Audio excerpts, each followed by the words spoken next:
बिस्मिल्लाहिर्रहमानिर्रहीम, अस्सलाम वालेकुम। कॉलम शामिल फारूकी के। आइए आज उनका कॉलम सुनते हैं, काले कारनामे वाली औरत।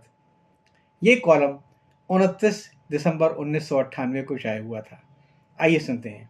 रावलपिंडी की एक अदालत में मोहतरमा बेनज़ीर भुट्टो और उनके शौहर आसिफ अली जरदारी मुतअद्दिद वकला और हामियों की मौजूदगी में मोहतरमा ही की एक बज़ो में खुद परस्तार शहजादी कौसर नामी एक खातून ने इस्तगासे के एक गवाह के चेहरे पर अचानक ये कहकर स्याही फेंक दी कि ये झूठ बोल रहा है और आखिरत में तो इसका मुंह काला होना ही था। मैं इसी दुनिया में इसका मुंह काला कर देती हूँ। जिस वक्त उस औरत ने ये काला कारनामा अंजाम दिया, उस वक्त अदालत की कार्रवाई में एक मुख्तसर सा वक्फा था और जज साहिबान अदालत से उठकर अपने कमरे अदालत में जा चुके थे। मुतासिरा गवाह ने उसी हालत में जजों के चैम्बर में जाकर शिकायत की। जज के हुक्म पर उस औरत को गिरफ्तार कर लिया गया। जज ने गवाह से इजहार अफसोस किया कि उनके साथ ये अफसोसनाक वाक़या अदालत में पेश आया। उसके साथ ही उन्होंने बेनज़ीर की तवज्जो भी इस तरफ दिलाई कि उनके एक साथी ने ऐसी काली और काबिल एतराज़ हरकत की है। मोहतरमा जो अदालत के कमरे में मुस्तकिल तस्बीह पढ़ने और मुंह में दुआएं पढ़कर जजों की तरफ फूंकने में मशगूल थीं, काले करतूत वाली औरत को पहचानने से साफ इनकार कर दिया। उन्होंने कहा, ये औरत मेरे साथ नहीं आई थी, मैं तो उसको जानती भी नहीं हूँ। अब वो औरत जनाने थाने में बैठकर ये सोच रही होगी, जाना मैंने ये सब कुछ तो तेरे लिए किया था और तुमने ही मुझे पहचानने से साफ इनकार कर दिया। मैंने ये कब चाहा था कि तुम मेरे स्याह करतूत को धोकर साफ करने की कोशिश करो। मैं तो खुद खून दो आलम मेरी गर्दन पर कह के तुम्हें मश्क नाज की खुली याद दे चुकी थी, लेकिन ये तुमने क्या किया कि मुझे पहचानने ही से इनकार कर दिया। जाने माँ, अगर तुम मेरा दिल रखने की खातिर अदालत में सिर्फ एक बार ही कह देती, ये बंदी अदालत से खफा मेरे लिए है, तो मैं जनाना थाने में बैठकर मरकजी जेल खाने की हर सज़ा को बखुशी कबूल कर लेती। तुम एक बार तो कह देती कि ये मेरी परस्तानी ज़रूर है, लेकिन मैं इसकी सियाकारी से बरात का ऐलान करती हूँ। इसने जो कुछ भी किया इसमें मेरी मर्जी का दखल नहीं था। यानी माँ, तुम्हारा ये एक तस्दीकी जुमला ही मेरे लिए सनद बन जाता।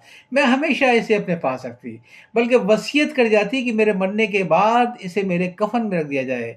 लेकिन तुमने तो मुझे बिल्कुल ही मायूस कर दिया, मुझे पहचानने से इनकार कर दिया, मेरा मान तोड़ दिया। अब तुम ही बताओ मैं क्या करूं।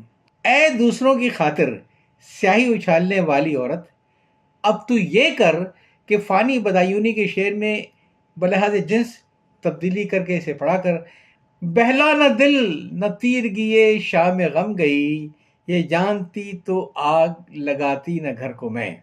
कालिक फैलाने वाली इस औरत को शायद ये मालूम नहीं कि ये तो महज एक दुनियावी अदालत का मामला है, जहां बेनज़ीर ने उसे पहचानने या अपनाने से साफ इनकार कर दिया, क्योंकि इन अदालतों में रोज़ रोज़ यही होता है।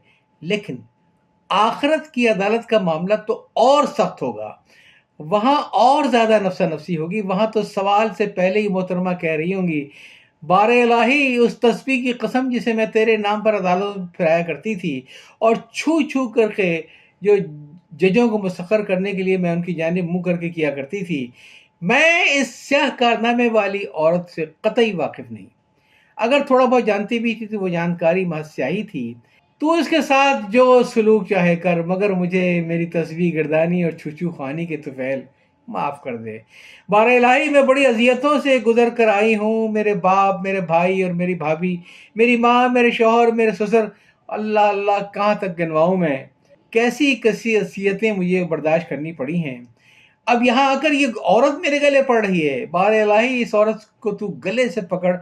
स्याही फैलाने वाली औरत को गालिबन ये नहीं मालूम कि स्याबख्ती में खूबी कब किसी का साथ देती है, कि तारीकी में साया भी जुदा होता है इंसान से। तुमने जिसका नाम लेकर गंदगी और कालक फैलाई, उसने तो तुम्हें साफ पहचानने से इनकार कर दिया।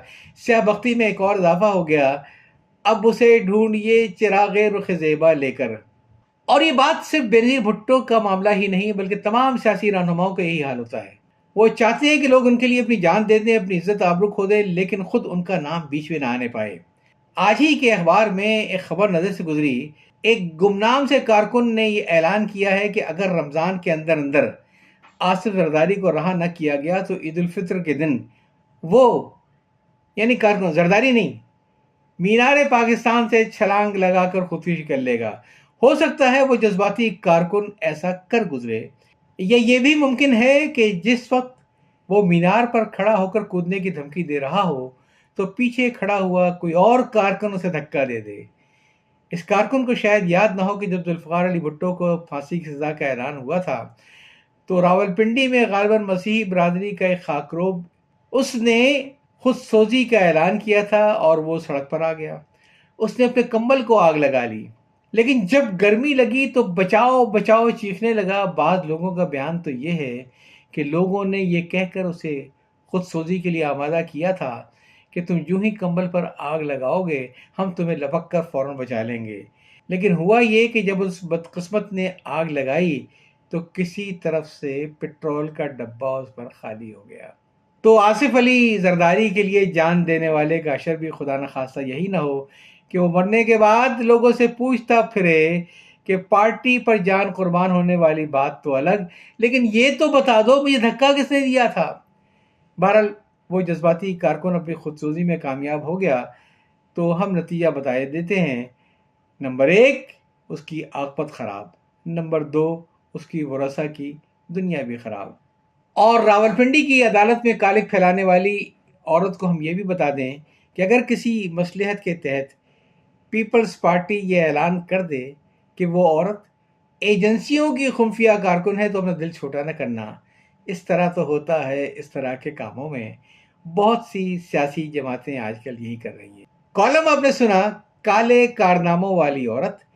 یہ کالم 29 دسمبر 1998 کو شائع ہوا تھا، اور یہ 1998 کا شائع ہونے والا شامل فاروقی صاحب کا آخری کالم تھا۔ اجازت چاہتا ہوں، اللہ حافظ۔